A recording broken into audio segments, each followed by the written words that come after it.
Hello everyone, it's Tess and today is tip 207 and I'm decided to try to do it at lunch. I might alternate my times a little. I may actually try to go live on my page and on Doc V's page. We'll see how that goes because I'll be live in his group the next few days. I was rubbing my eyes.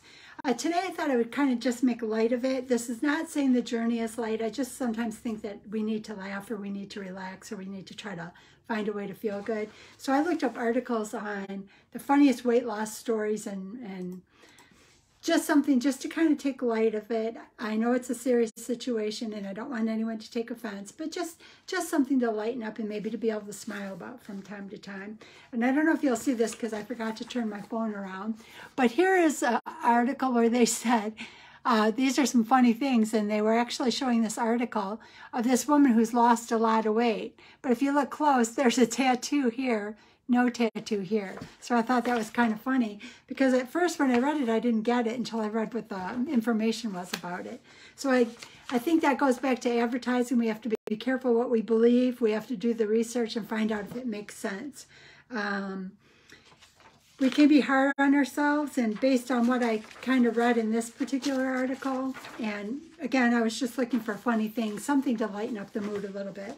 And it said that New Year's Eve is, of course, the one day of the year that 70% of the population, they say 70% of the population is either overweight or obese, and so New Year's Eve is the day that everybody tries to diet. They were also talking about that despite the facts that Americans are overweight or obese, there tends to be that stigma of being unattractive or being lazy, which we know is not true, but sometimes that gets attached to people. But with people fighting so hard to try to lose weight, they were saying that $70.3 billion a year, or in 2018, was spent on the diet industry. I will say that when I was looking at this, it kind of talked about why do 4 out of 5 new diet plans fail every year. I know this isn't funny yet, but there are some funny little articles down the road here. They say 4 out of 5 diet plans fail within a month, and they say really it's because it's 100% of a focus on food while neglecting lifestyle changes.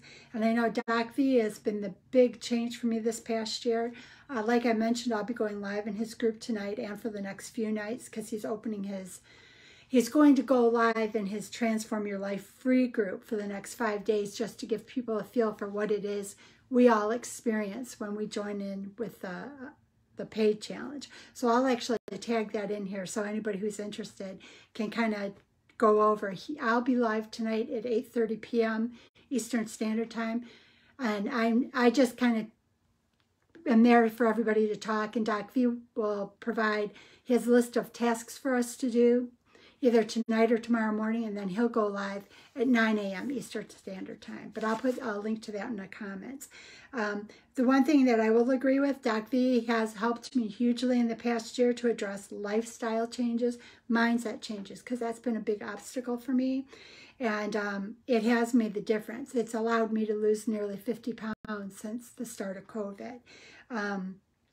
This article kind of talks about focusing too much on food while neglecting lifestyle changes is what causes so many people to fail within the first 30 days. In order to succeed long-term, we need a whole new way of living, and it goes beyond hopping from one fad diet to the next. We know the critical things or the foundational things are that we want to pick foods that nourish our body. We want to set realistic goals. That's an area that I struggled with. And we want to deal with the psychological things, the hopelessness, the shame, trying to find the root cause of why you don't believe in yourself. And I'm going to say I've noticed it in a lot of people, even in, and this is an area I really had to work a lot with, is that I worked on my self-talk a lot because I realized that I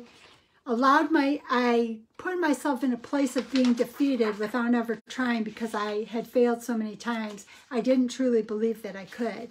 And I had to overcome that so that I could find some changes and improve myself so that I could make it a lifelong journey of succeeding. I've said before that I had bariatric surgery. That means an insurance company had to pay for the surgery. That means I had to go through a bunch of steps to get ready, and a surgeon had to do the steps to get me to surgery. So I'm trying as hard as I can to respect that gift, even though I know I pay premiums and stuff, but accept to be respectful of that gift and try to make the most I can of it. So here's a couple of jokes. These were just jokes. Again, this is talking about funny diet jokes and stuff and just trying to lighten it up. We all know there's a lot of things we can do, but if we kind of laugh sometimes and enjoy the journey, that makes it a lot more fun, and it makes it manageable down the road. So here's a collection of jokes, and it says, is it true that a collection of jokes about dieting can be referred to as a binge of jokes? And then it says, never go back for seconds. Get it all the first time. Oh, here's a Jackie Gleason. A funny thing with a diet, the second day of a diet is always easier than the first, because by the second day, you're off it. Then here's one. We've heard stuff like this before. Chocolate chips are fattening, about 50 calories a tablespoon. However, chocolate chips eaten while making chocolate chip cookies have no calories whatsoever. And I thought that was interesting because I remember in a program I was in once, they had us all take like a plastic bag, and every time you were tempted to take just a taste of something or a little pinch of this or a pinch of that, they had to put it in a bag. And then by the end of a day or a week or however long you kept this bag for, to look at how much stuff was in your pinches and tweaks and things that you didn't count. And number one, the bags looked absolutely disgusting. And number two, you were shocked by how much was actually in those. This next one, another haha, and remember, this isn't to hurt anybody's feelings, just trying to lighten up and have a little bit of fun and try to release some of the anxiety maybe we're all kind of dealing with. A great way to lose weight is to eat while you are naked standing in front of a mirror. Restaurants will always throw you out before you can eat too much. They are funny, aren't they? This one was a cute one too. This is a Wendy's funny diet joke. My tummy is so big I'm embarrassed by it, she commented. And then Will says, have you tried to diet? And then Julie says, whatever color I use, it still sticks out. So again, like I said, just take it light. We're just having a little bit of fun. We want to make this journey fun. We need to learn. We need to change. We need to grow. We need to set realistic goals. We need to get our green smoothies. We need to follow our fundamentals of Doc V. But if you can find something to smile or laugh or be lightenhearted about, sometimes that makes it a little bit easier. This one was cute too, but a little bit of an ouch. It says, needing to shed a few pounds, Robert and his wife Jennifer went on a diet that had specific recipes for each meal of the day. They followed the instructions extremely closely, dividing the finished recipe in half for their individual portions. Robert and Jennifer felt terrific and thought the diet was wonderful. They had never felt better, nor did they ever feel hungry. As time progressed, Robert and Jennifer realized that they were in fact putting on weight, not losing it. They decided they ought to check the detail of the recipes just one more time, and it was then that they found their error. Because there in small print, Robert and Jennifer saw, to their horror, serves 6. And I know that's kind of a joke, but in a lot of cases, we know even with bags of chips and a lot of things that we're buying in the store now, we got to look at those serving sizes really close, because we may be just surprised on how many servings they say that little product will serve. Here's another one. I'm in shape. My shape is just round. The advantage of exercising every day is that you die healthier. What runs but never gets tired? Water. So these are just some funny little things just to lighten up and enjoy. Don't take Will and Guy's humorous diet tips too seriously. They're just for fun. Success comes when you can look beyond food and look down to see your feet. Always stand sideways for photographs. It's really slimming. Always stand next to a person fatter than you whenever possible. Always eat in private. If people never see you eat, they believe it when you say it's a thyroid condition. Convince your friends into thinking how good you're looking. Study and memorize your most flattering pose in the mirror. And I guess this is hard because, you know, some of us who have battled with weight, we do know we've done some of these things. But if you can, just kind of try to find something to smile about, enjoy it. You know, because they have all these silly things. Anything eaten in front of the TV has no calories. We know that's not true. If you rush through the meal, the entire meal doesn't count. Well, that's probably one of my big issues is I ate too fast. So really what they did at the end of all these little jokes and stuff trying to lighten up, they said, list your 10 favorite foods, list your 5 favorite drinks, list all the green vegetables that look like marsh grass, fur balls. Oh, here. The government has issued new guidelines for a healthy diet. They advise you to list your 10 favorite foods, list your 5 favorite drinks, list all green vegetables that look like marsh grass, fur balls, or little trees. List water, avoid 1, 2, eat only 3, and drink only 4. So basically, hi Tay. Basically what they're saying is you can put a list together of all the things you love, but ultimately just eat things that look like marshes and green grass and water, and you'll lose weight. So it's just another joke on the government guidelines. But again, I know I'm kind of making a joke and making it amusing, but we do need to set realistic goals. We do need to make permanent life changes. We do need to address the mind issues that do put blocks. Hey, Miss Tay, miss you, kiddo. We'll have to set something up soon with your mom since the world is a little bit different and most of us are vaccinated, or those that are going to be vaccinated are vaccinated. But anyways, on to a few more of these and then I'll let everybody go because lunch hour will be over in probably about 15, 20 minutes. But it's not the minutes spent at the table that put on the weight, it's the seconds. The biggest drawback to fasting for 7 days is that it makes 1 week, W-E-A-K.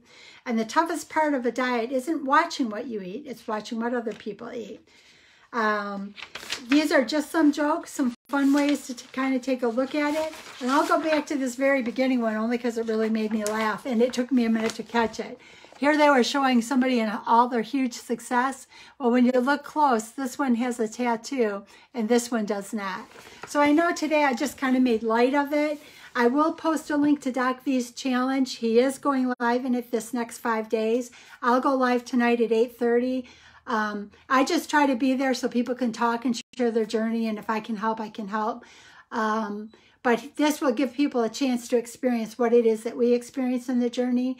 And it's the part that I was missing, which is the part with addressing my mind and learning what areas to fix and to stop allowing myself to be so offended and to be so hurt and to be in such a dark place. So I guess that's why I kind of looked at little jokes today, is that the most important gift that we can give ourselves is to start to recognize we're worth it. We're valuable no matter what size we are. But as we progress towards a journey and a goal, it does make us feel better. Nobody wants to put anyone down. I would never want to do that to anyone. But working towards something and starting to find some success in it does feel good. And I would want that for everybody. So I hope you guys all have an amazing day. I will post a link to Doc V's Transform Your Life Challenge if anyone wants to join us. I will go live in the group once a day, probably in the evening, or on the weekend I might go earlier in the day. But I'll go live in that group just to kind of be there for people to talk and chat about what they learned from Doc V during the day. And he will go live himself at 9 a.m. every day. And he does it 365 days a year. So if you're interested, feel free to join us. If not, I'll touch base tomorrow. And I hope you guys have a beautiful day. And please don't take offense. I would never want to hurt anybody's feelings. I myself was in a very difficult place. It was hard for me to lose. I didn't know if I could ever do it. Somehow the pieces came together. And if there's anything I can do to help someone else, that's what my hope is to help somebody else so that they don't battle this. I feel so much better eating healthier now. I feel so much better learning to look to the positive side of things, learning to break down the walls of the things that I thought I couldn't achieve and start achieving the things that were always my dreams, but they were hidden because I didn't think I could physically do it. So my hope is that I can help you to reach your hand up so we can help you up and help you find new levels of success that you've never seen before. Have a beautiful day. And we'll touch base, Tay, because it's time to start connecting. Have a beautiful day. Thank you. Bye-bye. Oops.